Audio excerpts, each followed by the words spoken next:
सर्वभूता यदा देवी स्वर्गमुक्तिप्रदायिनी त्वं स्तुता स्तुतये का वा भवन्तु परमुक्तयः सर्वस्य बुद्धिरूपेण जनस्य हृदि संस्थिते स्वर्गापवर्गदे देवी नारायणि नमोस्तुते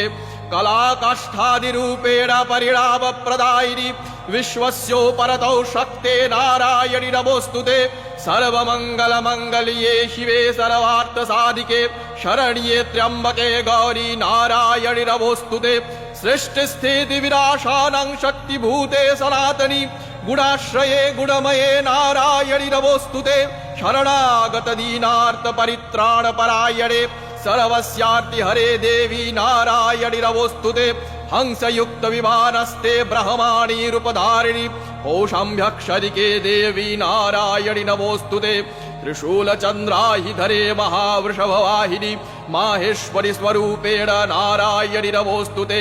मयूरकुक्कुटवृते महाशक्तिधरे नगे कौमारिरूपसंस्थाने नारायणि नमोस्तुते शङ्खचक्रगदा शाङ्गगृहीत परमायुधे प्रसीद वैष्णवी रूपे नारायणि नमोस्तुते गृहीतोग्रमहाचक्रिदंश्रुद्धृतवसुन्धरे वराहरूपिणे शिवे नारायणि नमोस्तुते